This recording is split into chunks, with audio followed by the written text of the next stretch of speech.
Salve, salve galera! Tudo bem com vocês? Aqui é o professor Fernando com conteúdo de Química da segunda série do Ensino Médio Regular da Secretaria de Educação do Estado do Rio de Janeiro. Nesta videoaula vamos falar sobre as dispersões, soluções, concentração, diluição e uma breve introdução à termoquímica. Esperamos aqui contribuir com seu desenvolvimento e colocar você em contato com a nossa grande área de conhecimento, que é o da ciência da natureza e suas tecnologias. Antes de começarmos a falar sobre dispersões, iremos abordar a nanotecnologia e a sua relação com as dispersões. A nanotecnologia é o estudo da manipulação da matéria em escala atômica e molecular, e inclui o desenvolvimento de materiais que está associada a diversas áreas como a medicina, eletrônica, ciências da computação, física, química, biologia, entre outras. No entanto, a definição nanotecnológica mais simples é dada matematicamente, sendo isso considerado um nanômetro correspondente a 1 bilionésimo de metro, ou seja, 10 elevado a menos 9 metros. Abrindo essa caixa de Pandora dos nanocompostos, temos as células e as bactérias conseguem ser vistas por um microscópio, por serem no tamanho de micrômetros. Já as outras espécies já não podem ser vistas com tanta facilidade, e ainda quando falamos de espécies químicas como átomos, moléculas e íons, onde o tamanho pode chegar a menos do que 0,1 nanômetros. E quando falamos em dispersões, elas se referem nas misturas em geral, seja misturando sal e água ou quando misturamos a água e areia. A substância que se encontra espalhada, seja de maneira homogênea ou heterogênea, é denominada disperso. Agora, a água faz o papel do dispersante. Agora, o que diferencia é o tamanho das partículas do disperso, como, por exemplo, os grãos de areia na água, que podem ser vistos a olho nu, e as do sal, que ficam invisíveis. Então, podemos classificar as dispersões como solução, quando o tamanho médio de suas partículas chega a ser menor do que 1 nanômetro, dispersão coloidal ou coloide, quando o tamanho médio de suas partículas fica no intervalo de 1 a 1000 nanômetros, e a suspensão, quando suas partículas são maiores do que 1000 nanômetros. E para poder ilustrar melhor sobre isso, temos um experimento bem simples, onde ocorre o efeito Tyndall, que verifica a dispersão da luz pelas partículas coloidais, onde é possível verificar o trajeto e que a luz faz, pois essas partículas dispersam os raios luminosos. Como podemos ver na figura, o copo 1 contém apenas água, o que não é uma dispersão coloidal. Já o copo 2 contém shampoo e água, compondo um coloide e com isso podendo ver a luz do laser atravessando essa dispersão. Em linhas gerais, quando não conseguimos enxergar a luz, podemos caracterizar como uma solução verdadeira. Já quando conseguimos enxergar a luz, podemos verificar uma dispersão coloidal ou até mesmo uma suspensão, onde essa já é visível a olho nu. E por falar em solução, podemos caracterizar como uma mistura homogênea que apresenta duas espécies, o soluto, que é a substância concentrada, e o solvente, a substância utilizada para dissolver o soluto, onde podemos verificar o exemplo do sal com a água, onde o sal é o soluto e a água o solvente.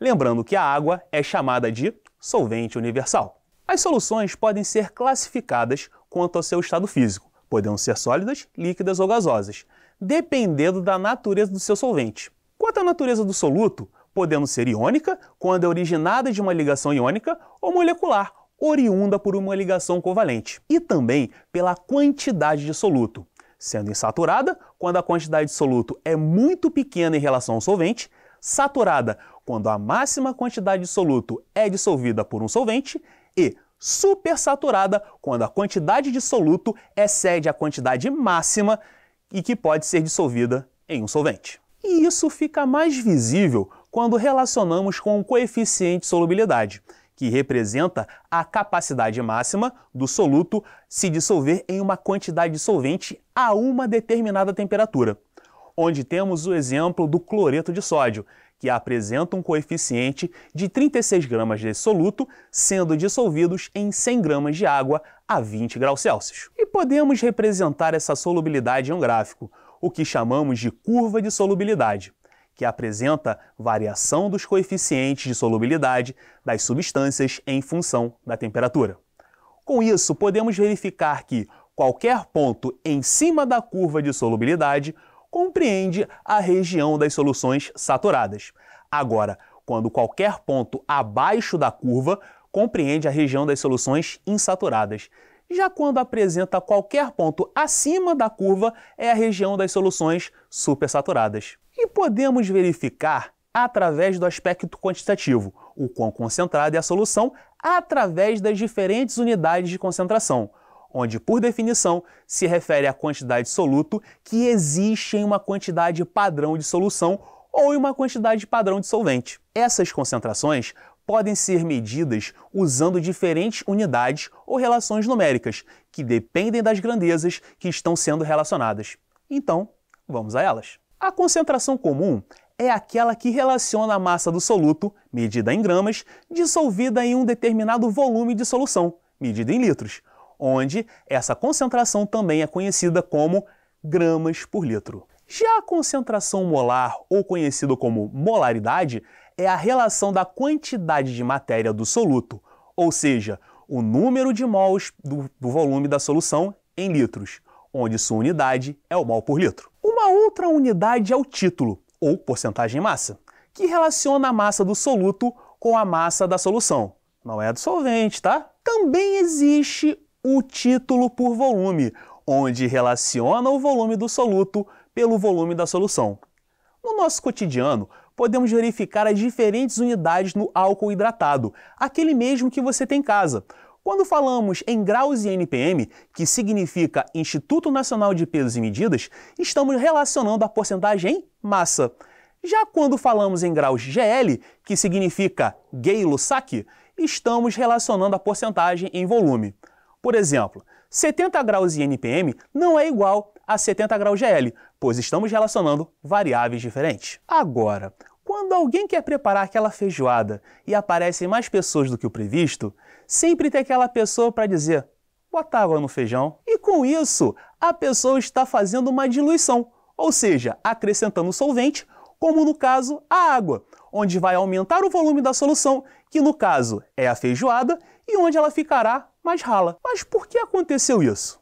Isso é simples, pois quando adicionamos solvente a uma solução já preparada, iremos aumentar a quantidade de volume e a quantidade de soluto será a mesma, onde tenderá a ficar menos concentrada. Com isso, relacionamos a diluição na fase inicial com o produto concentração e volume inicial, sendo igual ao produto da concentração final e volume final, ressaltando que o volume final é o volume inicial mais o volume do solvente. Agora, considere um sistema contendo álcool e oxigênio.